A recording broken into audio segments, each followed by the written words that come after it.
So I'll just say hello to everyone. So pleased to have Robert joining us today from the Journal of Autistic Culture, AUT, which is so clever. Can't wait to hear what Robert has to say, especially in the midst of everything that's been happening around our culture recently. I did want to just very briefly say it looks as though from reliable news sources that the government has walked back its stance that it's going to start an autistic disease registry. So I'm finding that hopeful, but we have to be vigilant still. Roberts let me know that we should just listen to the initial presentation and then we'll have time for some Q&A. Points of order, if you could please keep yourself muted if you're not talking. That helps those of us with auditory processing challenges. When you do have a question or comment, you can write read in the chat. If you want to share that, somebody will read that for you. If you want to raise your hand in the screen or use the raising hand icon under the reactions button to the bottom right, that's great too. Always we're kind to each other. We make sure everyone has a chance to speak. We take turns respectfully. And with that, I'll turn it over to Robert. Okay, well, thank you, Dawn, and thank you, Roger. I am honored and also delighted to be here this afternoon. It's such a pleasure. I want to thank everyone for attending today. I've been following your website for a while now, or the Facebook group, and I'm hugely impressed by the work that you are doing, as Dawn said, particularly in this era. I want to start with my own qualifications. I'm a neurotypical English professor with an autistic son who's now a young man currently at the university. I guess in the language, it makes me an autism adjacent parent. I like that language.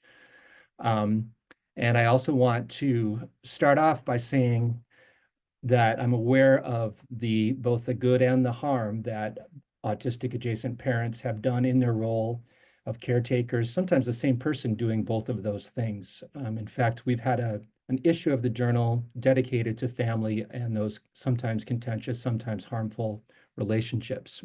As I was preparing for this talk, I went back to Jim Sinclair's Don't Mourn for Us, one of these original documents of autistic culture. And I recognize that I'm his audience, a caretaker, a parent of an autistic child. But I'm also comforted by the invitation that I found in that piece. So I thought I would just read that. Sinclair said, "Approach respectfully, without preconceptions, and with openness to learning new things, and you'll find a world you could never have imagined." And I like that very much. And I think it sort of sets the stage for my talk today. So what I'd like to do is just offer a brief history of the journal. I'll point to some exemplary contributions that I think are tied closely to its mission. And I'll talk a little bit about autistic culture and how this journal fits into this emerging field of critical autism studies. My main line of argument today is going to be that AUT is an expression of autistic culture in a specifically autistic space. And with that, let's see. Okay, there we go.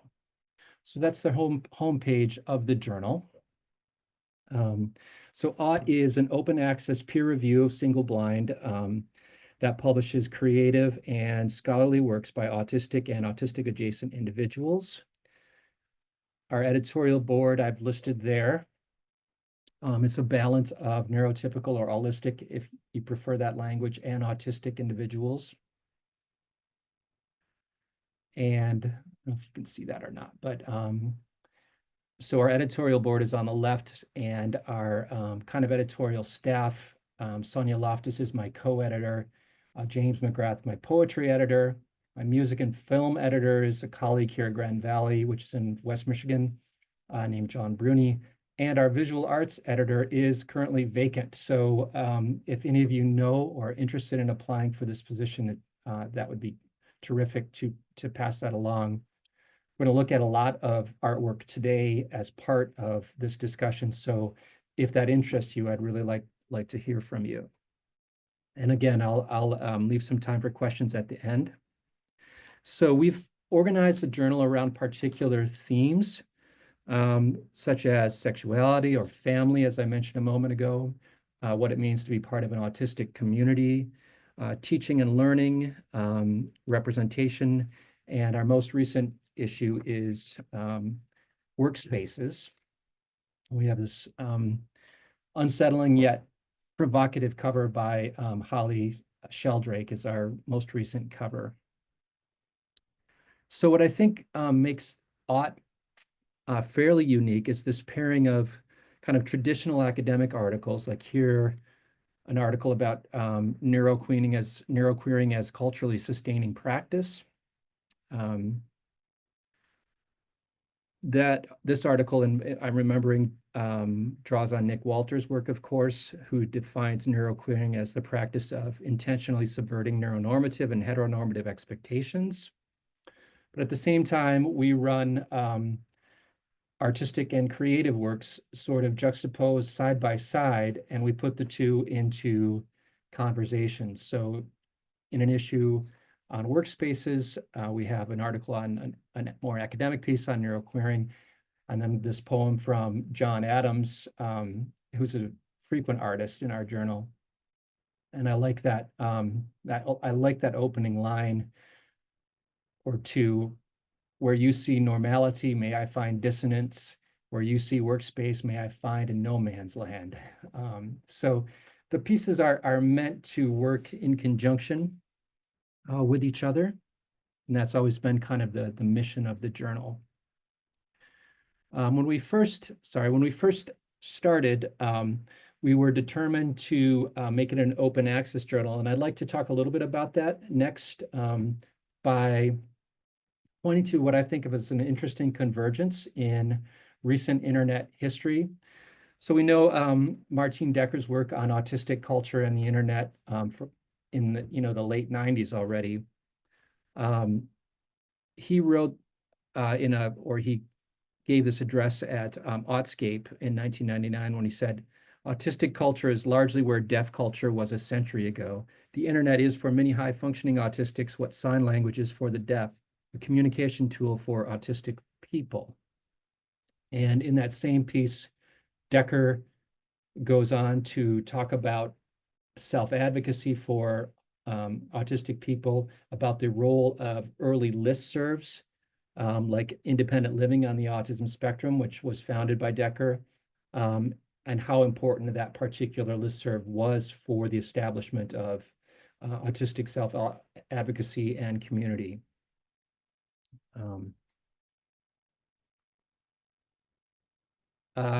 And at about the same time, which I think is, again, this really kind of interesting convergence, we have this open access initiative that began with the Budapest Open Access Initiative in 2001, so just a couple of years after Decker's address.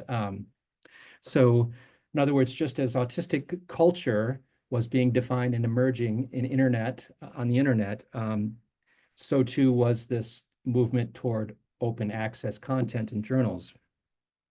So part of their initiative, I think, is interesting to read aloud here because I think it applies to the history of autistic spaces online. So in the initiative, scholars need the means to launch a new generation of journals committed to open access and to help existing journals that elect to make the transition to open access. Because journal articles should be disseminated as widely as possible, these new journals will no longer invoke copyright to restrict access to and use the materials they publish. Instead, they will copyright and use other tools. They will use copyright, to ensure permanent open access to all the articles they publish. It's a pretty good summation of what open access is all about.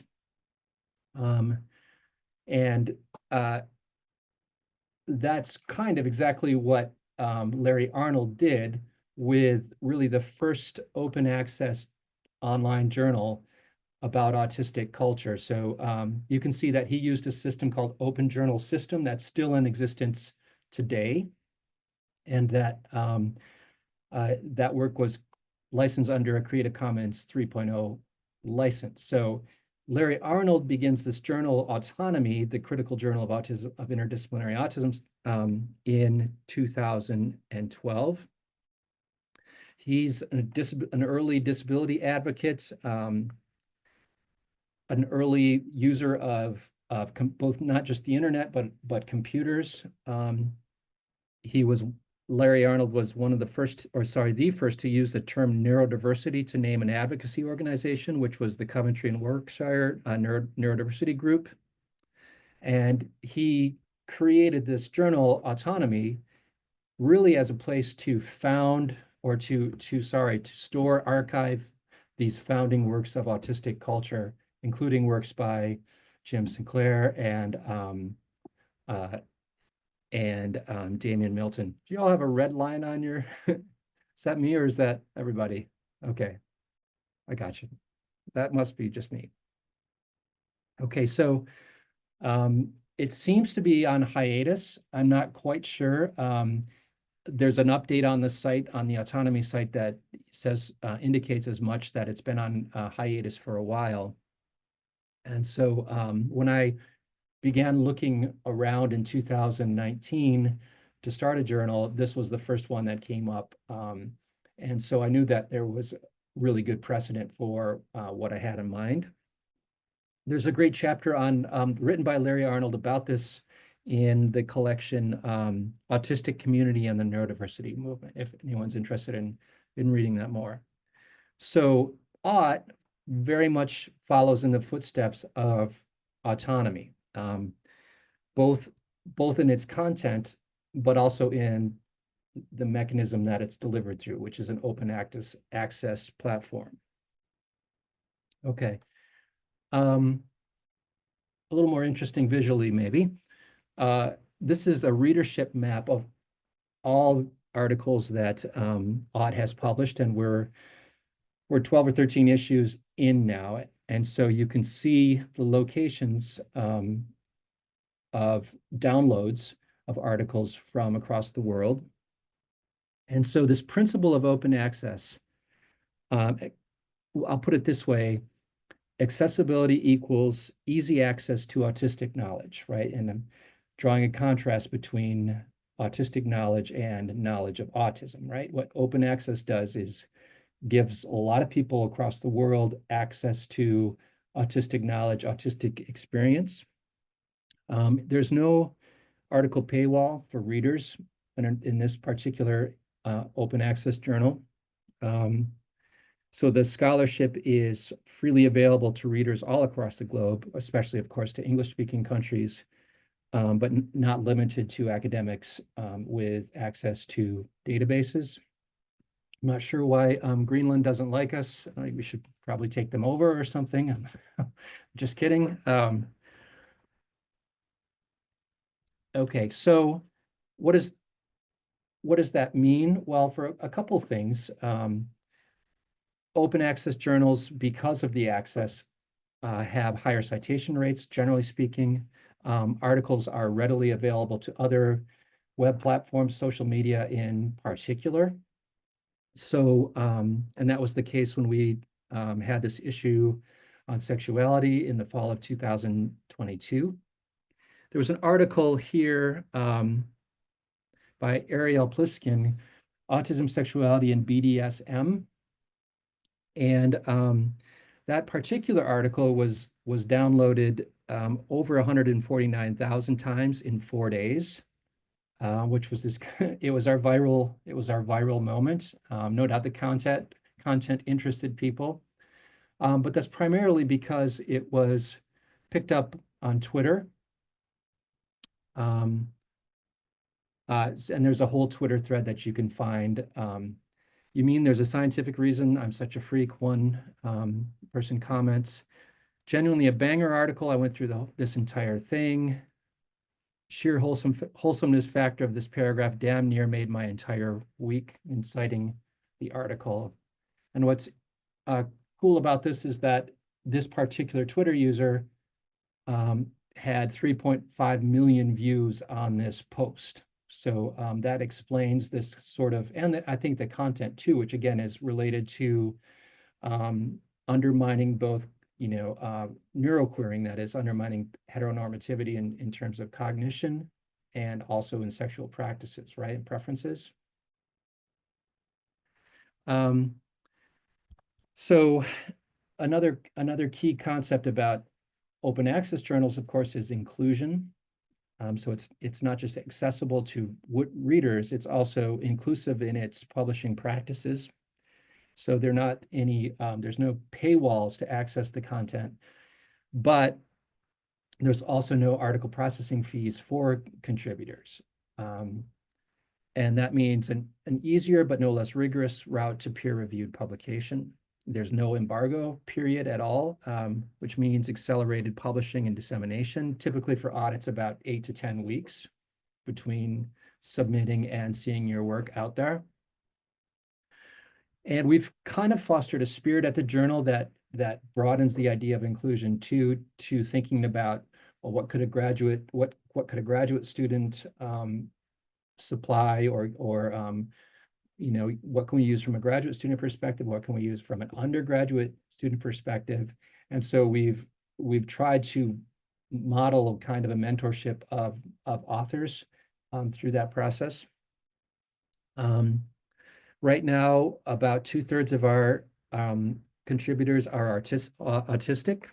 They've come from 9 different countries so far, including mostly the US and the UK. And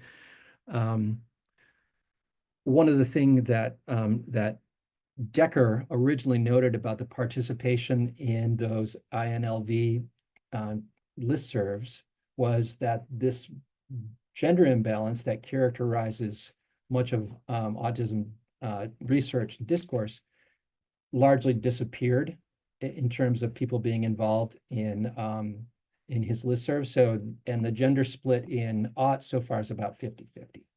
So that's an interesting kind of phenomenon too, that speaks to that idea of inclusion. Aught is, if not interdisciplinary, then intradisciplinary, that it encourages interdisciplinary conversations, intradisciplinary within its own kind of pages, and that's another advantage of open access. Okay, I want to spend a few minutes talking about autistic culture and the way that aught sees autistic culture. And I wanted to point to this article by 𝘂𝘶 in the Routledge Handbook of Critical Autism Studies. And in this article, she examines autistic experience from an identity, culture, and space sort of framework. And she has this table, which I think is really, really helpful and interesting. And I wanted to use this table as a way of jumping off point for talking about some of the contributions to aught. I was really drawn to this idea of positive symbols for the autism community. And I think that and stimming and research with, for, and by autistic people is at the heart of what we do and the heart of how we try to define autistic culture. And so one of the real differences between aught and anything else out there is that we're a very visual sort of journal. And if we think about that notion of positive symbols for autism, we print a lot, we run a lot of abstract art. And here's a couple of pieces. 𝘂𝘶 𝘂𝘶, the artist on the left, is a multi-form artist who's creates projects that are funded by the Arts Council England. She describes this work as a colorful collage made with 1970s floral patterns and some 1960s blue ink illustrations of the heads of a boy and a girl looking down. The piece on the right is called Sequestration It's by Michelle Renee. She is a US-based artist. And in her words, this work is about being summed up and set aside by society, professionals, family, coworkers, and peers, about not fitting into timelines and schedules. The resignation of self to remain safe, hemmed in, alone. And though this piece is foreboding, Renee says it's okay to feel darkly. That emphasis on solitude, I'm drawn especially to Keep Out on Bowie's piece. And I think that these two works begin to move toward that idea of, if not a representation of a positive experience, because isolation is not positive, obviously, but it's an autistic representation of those, right? And so I find that interesting and symbolic ways of expressing ideas within autistic culture. So a couple more. The piece on the left is by Shelley Wallace. It's called A Walk with the 𝘑𝘩𝘦 𝘑𝘩𝘦. It's an Irish name, I guess, for a kind of witch hag of winter. And she writes, I've been working to get my whole body involved in the movement. It's taken time for me to work this intuitively, to allow my body to shape spaces that communicated beyond words and the small, tight figurative works I've long squeezed me into. So in her view, the title is A Walk, and in her language, she is trying to get her whole body involved in the artistic experience. And it's not quite stimming, of course, but it's attempting to capture movement within a work of art. And then in a kind of companion piece that I think is interesting to look at too, we do have stimming as an essential piece of autistic culture and autistic expression, language, and art. And so Sam Metz is a UK-based artist who published with us. And he says that stimming is not something that is done with an intention to impact chemical relations in the body. It also entangles the liveness of the surrounding environment. Stimming as a metabolic relationship incorporates recognition of the material flows of the environment, such as the sound of church bells or the patterns of clouds in my visit to the marina. And as I rock back and forth, I am both separate from and highly attuned to the layering of sensory information. That's a lot of language, I know. But what excites me about our journal is because it's digital, we can include movement in it. And so this is a video by the artist Sam Metz called Stimming at the Estuary in Hull. And this was included in a larger piece on stimming as a key component of autistic aesthetics, which was one of our recent issues.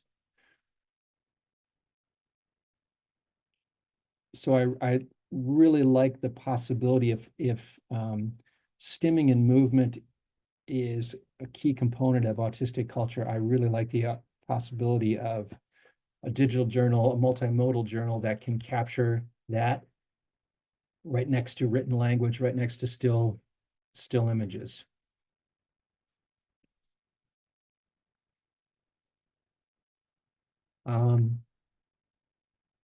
I also, I'm in the journal, I should say, also presents a lot of critique, and sometimes autistic culture is pitted against what Farrar called culture of autism, and that division is similar to autistic knowledge versus knowledge of autism, right?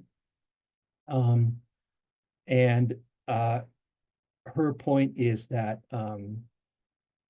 autism is sometimes represented as inherently violent. I'm reminded of Anne McGuire's work on the war on autism. And so I'm not sure if you know this film. It's a French film by Francois Truffaut. It's called L'Enfant Sauvage. Apologies for my French. From 1970, actually. It's one of the first filmic representations of an autistic subject, the wild boy of Arion, right? And in this article, then we were able to include, and I'm playing it here, but you see the wild boy, the so-called wild boy, throwing up leaves, acting in a violent and strange way.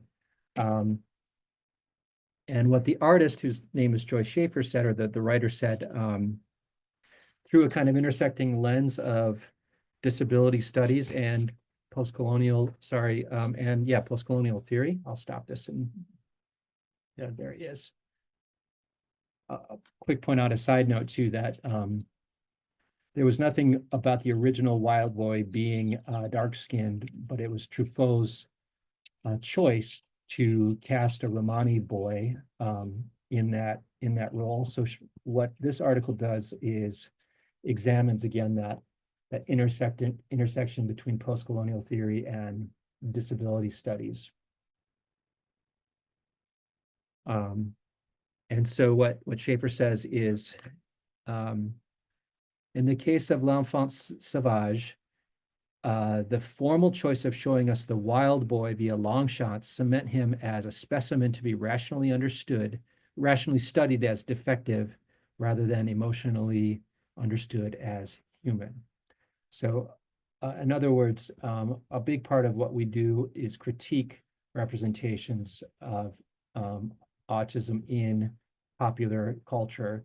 And when those critiques happen side by side with those more positive symbols, then I think we've got a good thing going.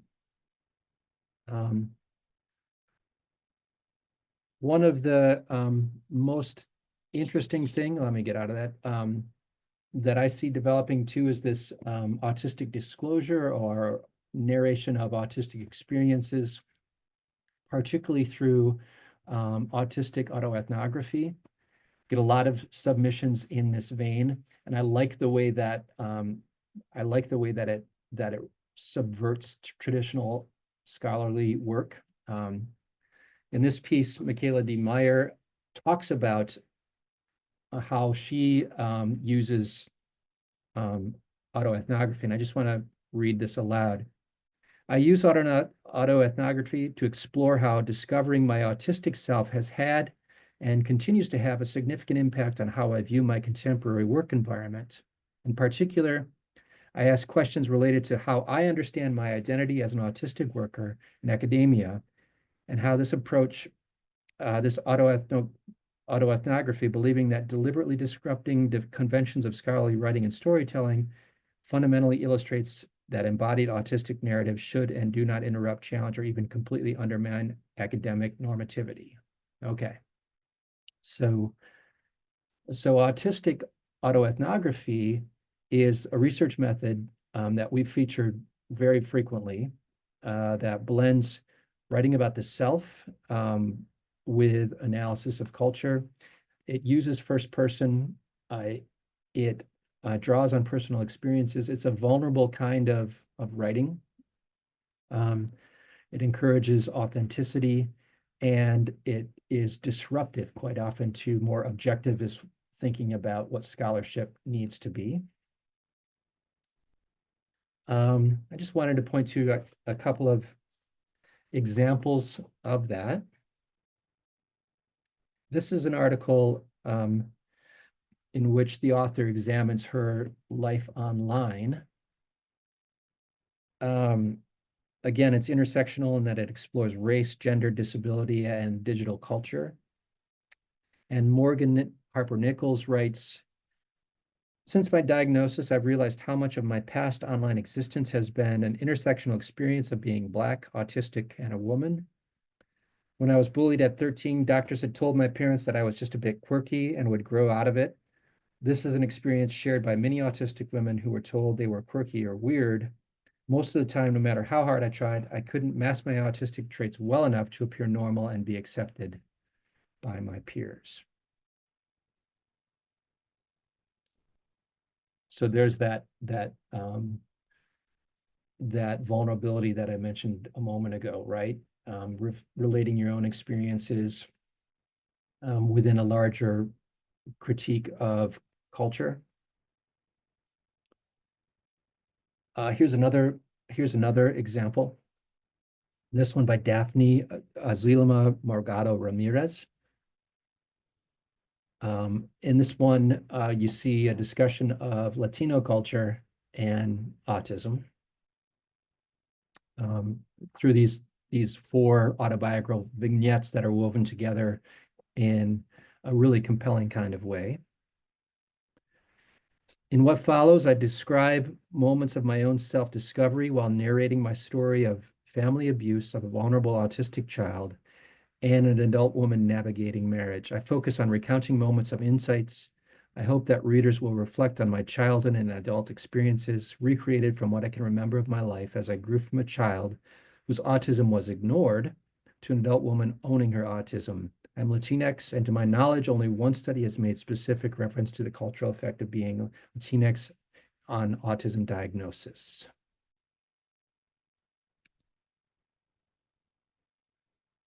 And then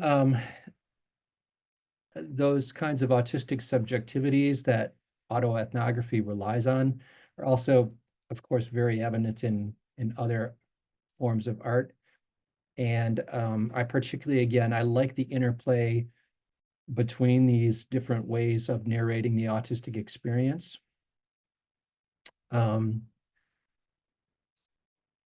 So we also publish poetry, and I love the idea that as Julia Rodas suggests in Autistic Disturbances, autistic poetry resists neurotypical controls of language. I think that's a really interesting idea. This one's called Autistic Gypsy. My autism was told to me as casually as my gypsy bloodline. I don't know if that stereotype was out there or what, but certainly Truffaut played on it, didn't he, in that film that we were talking about? Anyway, let me read it again so I won't interrupt. My autism was told to me as casually as my gypsy bloodline. My mom told stories of both with pride, framing in gold what others still see as a slur. And in that same issue, right across the page, we have this piece by Shannon Genova. And the author's note there, or the artist note there, says she's a American artist. And to me, I like the connection. I like the way that this painting frames something in gold, right? Frames autistic identity perhaps in gold.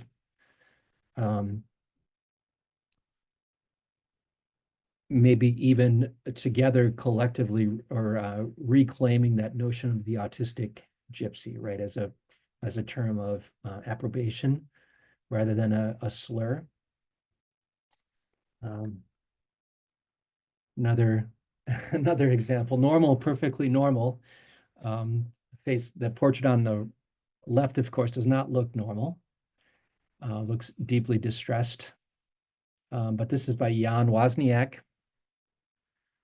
And the poem, I won't read the entire poem, but the poem speaks of wearing my mask like a skin graft in workplace environments, and I like that. I think it reflects the imagery of the cover too. And I'm not sure exactly why I think that these two are a perfect match. Maybe this is what's going on inside a person who is wearing a mask like a skin graft. Maybe it's an overly intense kind of coworker. I'm not sure, but I do like the contrast between the abnormality of the emotion on the left and the normal, perfectly normal, ironic description on the right. All right.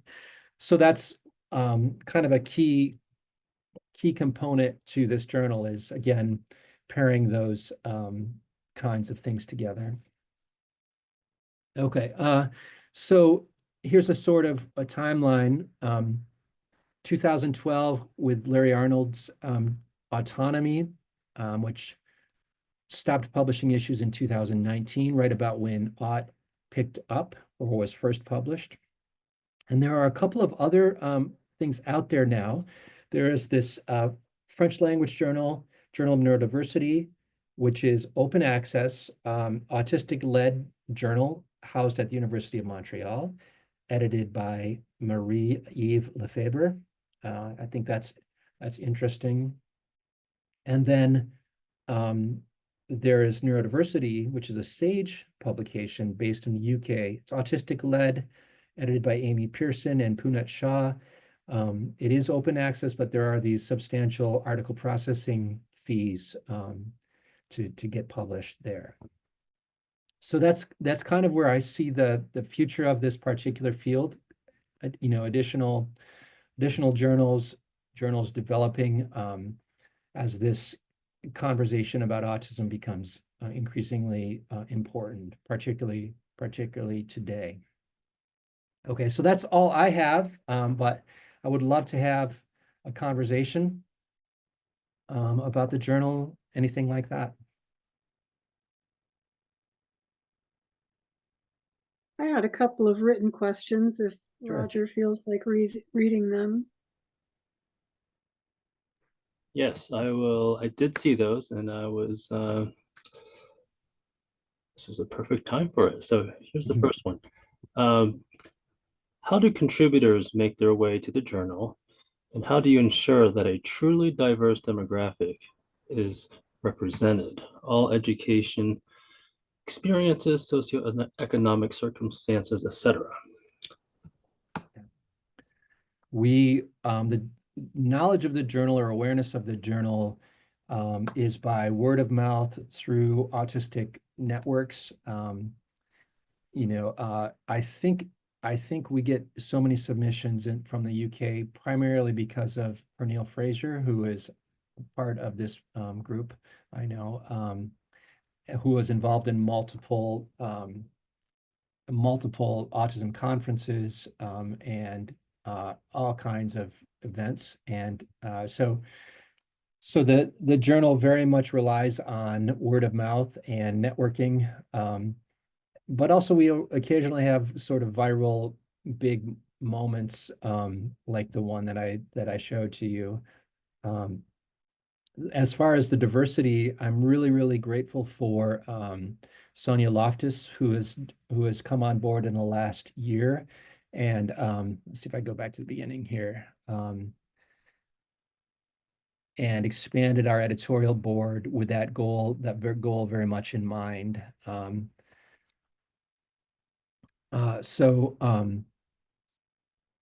think is that the nature of the question? Like, how do we ensure diverse representation? Yes, as we steer Casey forward, because we have, you know, several scholars that come and speak routinely, I sometimes have to make sure we, you know, reiterate the message that this is a place for everyone. It doesn't matter where you're from, what your educational level is, if it's autodidactic or, you know, if you don't have two nickels to rub together, it doesn't matter. Your voice is just as important as anyone else's. Yeah. So as far as the two nickels, that's one of the reasons why I'm so glad that Aught is essentially free. That doesn't get you through the hurdle of finding the site and going through the submission process necessarily. But it's a step in that direction. I'd also say that we've had, you know, non-speaking autistic artists, for example, contribute. And so it's not a journal that discriminates against those kinds of individuals either, right? And so particularly in our issue on aesthetics, I thought was broader in that way than some of our other issues. And I guess that makes a kind of sense. if you think about written language versus visual expression. Yeah. Great. I'd like to piggyback on that. And I think in a few of our sessions, we have had people ask whether some of these meetings or the conversations or the content are academic in nature. Mhm. And when you hear about journals, depending on maybe your background, you may think something as personal as like kind of a diary, or you might think about peer-reviewed publications. Very much common in the research world. And so it really is refreshing that you have a journal that is completely not like the traditional hierarchical type of Yeah. publications that are sort of dominate the landscape. Well, thank you for saying that. I had the good fortune of being mostly done with my required kinds of publications when I launched the journal. In other words, I was a full professor already, and I had some creative leeway, and I like to think that I made good use of that, right? But that is part of the challenge as well, is to to be an equally valid CV line as a person goes up through tenure. If you wrote a fable for this journal 𝘖𝘶, an open access journal called 𝘖𝘶, does that count in the academic publishing world, right? I think that's a legitimate question. But I'm happy to publish that fable. I'm happy to send it to our peer reviewers. And yeah, and I think that's the purpose of the journal. Great. There's another comment from Dawn I'm going to read here. I'm a physics geek. I was just thinking this morning that stimming has to do with space-time regulation and participation in Yeah. an interdimensional way. And then I'll read the follow-up comment from another participant. I get this. It can be incredibly difficult to stay on this one speck of all specks. I stim to regulate which dimensional space my mind is at to stay in my body. Mhm. Yep. And I think where we need to be is a place where stimming is understood as a semiotic system that's part of autistic communication and expression, and not a distraction or not a deficit. So with my son, with his stimming behavior, I think it's a process for me. It was a learning process too. But instead of saying, why are you sniffing your hands like that? Who's gonna, if you're out in the world, you can't just go and do that when you're in a regular conversation. From that position early on to recognizing that, and even the other night it was raining and we were inside the car, and it was sort of lovely and claustrophobic and dark at the same time, and he was stimming, and I said then, yes, this feels good to me too, in recognition of that kind of communication that was occurring rather than an attempt to control it. So that's why I'm glad that a digital format like this can involve, at least on the periphery, involve some movement, right? Because movement is important to autistic culture. Yeah. Great. Looks like there's a couple more that are posted to be read. A lot of autistic individuals, myself included, are not able to navigate the social norms required in some intellectual spaces. I appreciate the questions. It's important that autistic voices are first speaking about our experiences. Mm.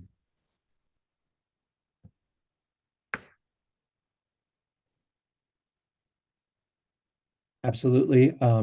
And my chief worry in creating the journal was, well, here's this neurotypical white cisgender straight guy creating a space for autistic culture. And so one of the moves I made right away was to create an editorial board with a lot of autistic scholars in the editorial board. And getting Sonia on board in particular, and I don't know if you know Sonia Loftus, her scholarship, she writes about Shakespeare and other things, but brilliant young woman. But that has helped me to address those worries. Though the worries are probably always, I'd like to think, I call myself an interloper, but an interloper with good intentions. Although I know good intentions aren't always well received either, but yeah. In terms of academic conversations, again, I think there are places for those in this journal, but there are also places for personal essays, for poetry, for those sorts of things as well. Great, thank you. Yeah. Here's another question. I'm an autistic woman who graduated with an English degree last year. My senior thesis was about how to better represent autistic women in fiction. Mm. I presented it at university this month, and my professors have encouraged me to try to get it published. Would that be sort of work this journal accepts? Yes. Yes, it would be. That's exactly what we're looking for. And I want also to point to another project. I think I linked to this in my bio, but if you I wonder if I can stop sharing this and start sharing something else. Would that be okay? Or am I Absolutely. okay? Oh, stop share. Okay. All right.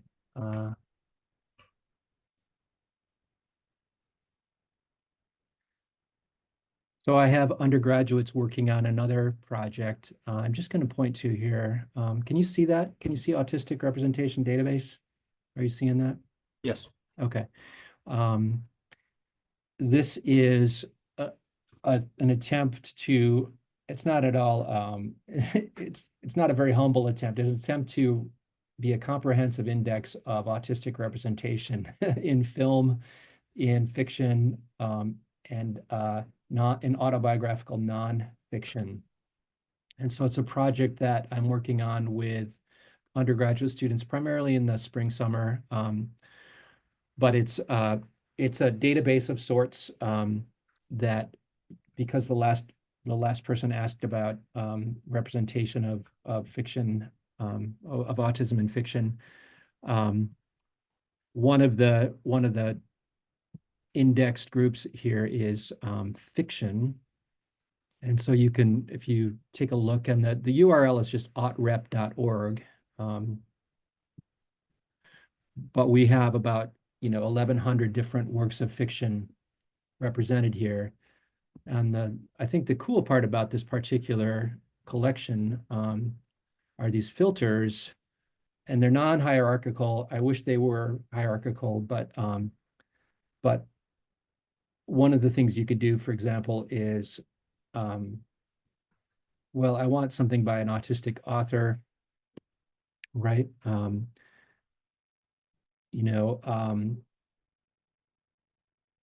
you could, I want something in a particular genre, or children's literature, or self-published is another big field. So I really want to encourage everyone in this group to kind of spend some time, and if you have a second, and look through this.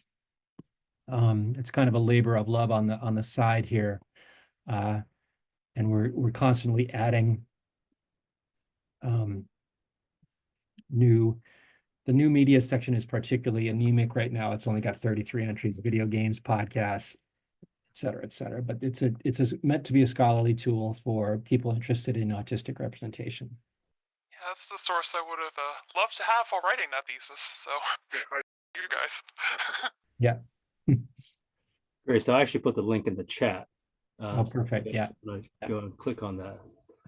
All right, so another question here. Is it possible to obtain/purchase back issues of 𝘂? Well, let's see the one on aesthetics as well as others. Sure. You can read so really the only the first year has been printed, and I think I shared this in the chat as well. On the Facebook page, only the first year has been printed, and I have some copies, but everything else is available via the 𝘂 site for downloading and printing. It's all archived through our open access system, ScholarWorks. All right, so there's a follow-up question. So it's a digital journal, not print journal then. That's right. Yeah. Okay. Printed 2 issues, and then we ran out of money. Printing is expensive.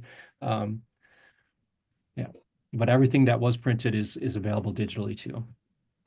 All right, so here's another question. Does the journal accept only original papers, or could I send a text in English that was already published in Portuguese language in Brazil? So it's a probably case by case on that. We have run some reprints. I don't know if we've reprinted scholarly articles translated yet, but we on occasion we have reprinted poetry. But have the interested person email me, and we'll probably have to work it out. Yeah. Great. Question on, will there be a nature-based edition? I see clapping, and hi. Hey. Oh, and animal-based edition. This is actually the first time I have seen each other. Yeah, we've never spoken, but hi, Robert. Oh, lovely to see you, meet you. Yeah. You too. And I'm being a bit cheeky asking that question because Robert's had emails from me who thought, sorry, that's my dog barking. That was your question then. Yeah, that was my question. Will there be a nature-based edition? So yeah, I'm being a bit cheeky. It would be wonderful. So many of the aesthetics pieces were about that interaction with nature. So I think that's a terrific idea. And I would think that would be great. Being cheeky. Well, you'll have to Do the artwork for the cover on that one. Oh, has done all of our Covers and deserves is taking a well-deserved break from that. But she's the one responsible for the cover art, and yeah.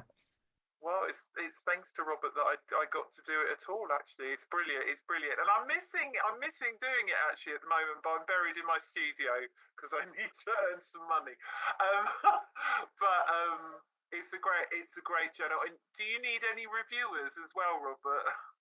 We always need good reviewers. for sure. There you go. Yeah. Thought so. And I want to make sure that when that question was asked about how 𝘂 gets into, how people know about the journal, I didn't want to give short shrift to your sort of extensive collection of networks. Do you want to speak to that a little bit?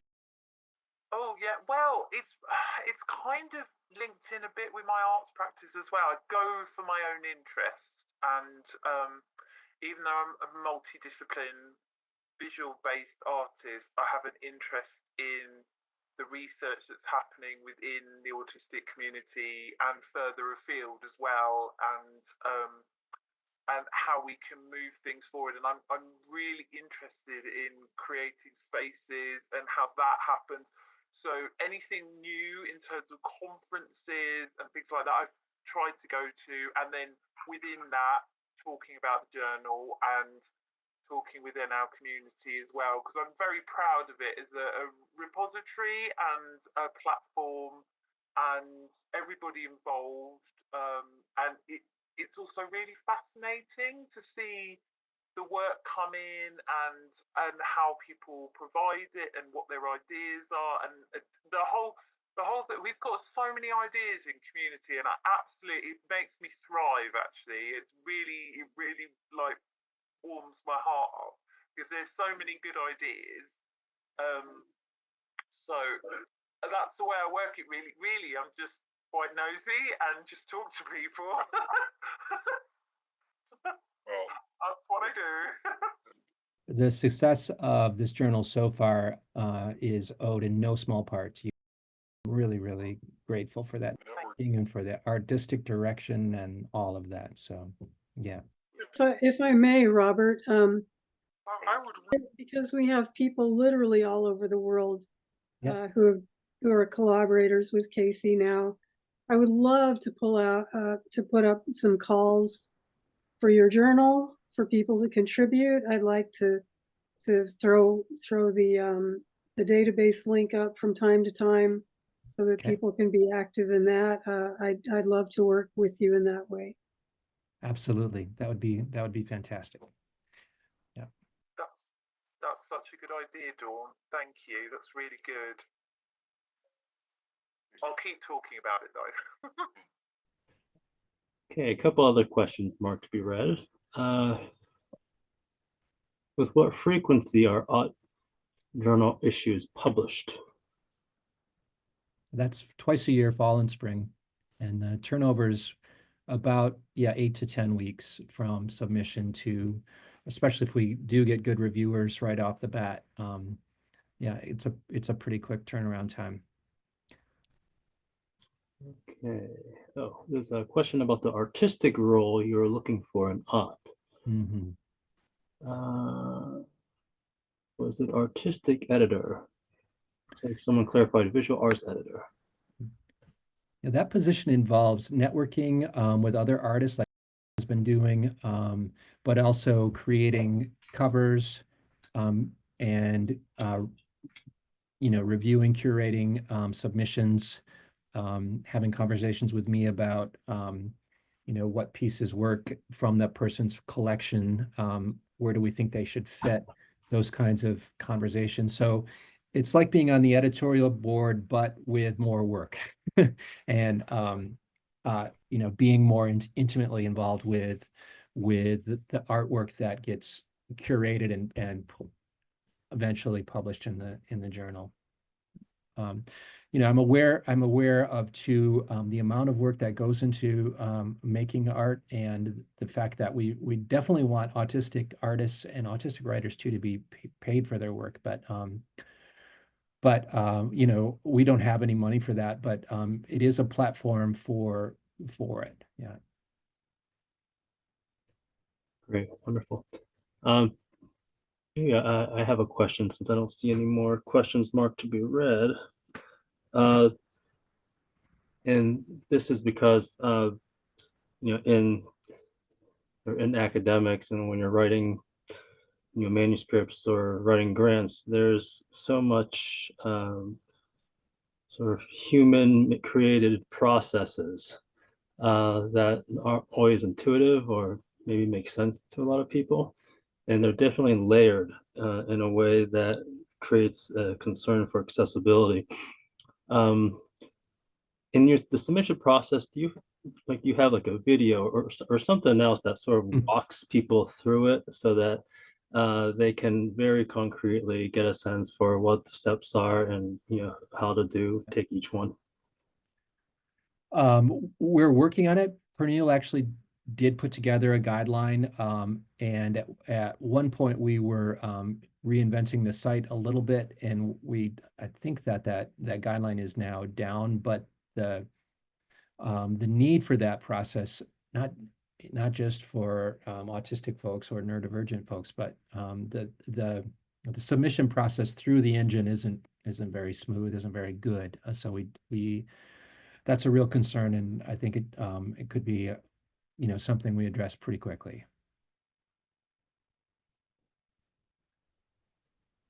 Great, thank you. That's a great question, Roger, because as you know, I don't apply for grants because I can't do the process by myself. Mhm. And that's really affected my scholarship and my income. I love to see just generally more support in that way for people to be tutored and how to make these things happen. So I appreciate that you're doing that. Is the feeling that a video would be better, easier, or maybe we need both. Maybe we need a, PDFs and a video, but maybe a video would be a really, like, a screen capture kind of video would work well. Yeah, I mean, I think multimodality, right? Because people have different ways of processing information. Mhm. So as many ways as you could line that out for people would be amazing. And I mean, in all areas for everyone, not just your journal, but everywhere. Mhm.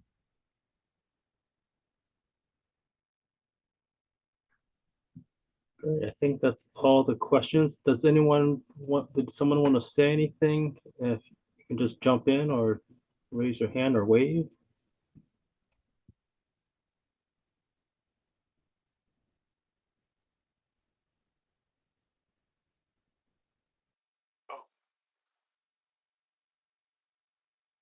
Can I? Go for it. Hi. No, I just like to say nice to meet you. Nice to meet you too. And it's my first time here, so I think I will try to be more often in the meetings. And we have a group with 50 autistic academics from all different areas of study. And I am an anthropologist, and I teach anthropology for medical students. So that's kind of a difficult task, but anyway, just say hello. I have to give a cheer here for a minute because we connected, I think, early last year or something. Yeah, I am just having a little party in my soul that you're here today because I've wanted to connect like this for so long. So yeah, let's keep up this connection at this level. Glad you're here. thank you. I'd add to that, a write-up, an essay, an analysis of your experience working with those students would also be welcome if you feel like you'd like to submit something. Yeah, I'll try. We don't have time. The academic life is really hard. But I'm going back to start a new research now. My PhD is on the inclusion of autistic people in the labor market. And now I have a group of a few students, autistic students in this medical school, and we are trying to work out together a new research, thinking about diagnosis, how they don't know anything about autistic diagnosis, and they finish medic school without having one class about autism. So now it's the first time they're having classes about neurodiversity culture. I teach medical anthropology, so I put in the program one class about disability and one class about neurodiversity culture. So it's new. I think we are very few researchers, at least in anthropology, who works on autism. I think we are 5 or 6. But we are trying to make an agenda with Casey, so 4 of us can tell you what we are studying on. And I hope we can soon have a paper to send the journal. Please feel free. We are often very informal. We're not just an academic group, it's for everyone. And if you ever want to come by yourself or with your students, just to have a chat, people would be thrilled. I would be thrilled. So let's try to get that on the books if you have time. And I have to improve my English so that I can understand better. But I almost understand everything. That was very clear English for me. I see has her hand up. Yeah, thank you. I'm totally excited by this because I'm a professional editor. I have worked with journals and books and university presses and fell into editing because it was a good place for an autistic, but I didn't understand that's why I was there until very recently. But I am self-employed and I have a certain amount of time that I can donate if people are looking for editors, reviewers, assistants with paperwork, or any kind of things that I would love to do something like that. That would be something that would make me feel like a participant. Well, is my email available? It's just Rozema R at gvsu.edu. Should I put that in the chat somewhere? Because one of the most difficult things is when you get into an open access system is that maintaining quality control when errors slip in, and we really do need really highly qualified editors like yourself. So it would be more than welcome. So please do get in touch. I will send you an email, yes. It's nice to be someplace where people like the fact that I'm always finding the errors. No, that. My dad was an editor too, and he always found the errors in all of my papers. I wasn't that appreciative, I guess. Yeah, that's It's my an email. acquired art being appreciative of it. Robert, would it be okay for us to put your email right on the Casey Facebook page? Would you That'd be be okay fine. with that? Okay. That'd be fine. Yeah. We'll Mhm. definitely get a package up so people can contact you and know more about the journal. And I'd also say that even if there's not a vacancy or we didn't talk about a job for you or anything like that, if you're interested in this, then please do email me with anything. And certainly if you'd like to submit for the journal. Well, I'm so grateful you were here practicing self-care in these difficult times. I've decided to limit myself to around an hour of session when they're coming up recently. So I'm going to duck out. But I'm so grateful to you and everyone who came on. And I think this is going to be a really meaningful connection as we go forward. Thank you, Dawn. Thank you for the invitation. Great, thanks everybody. And I'm sure this is not the last we'll see of Robert. So looking forward to the next one in the future. Sounds good. Thank you so much. Thank you so much for your time. Have a great weekend.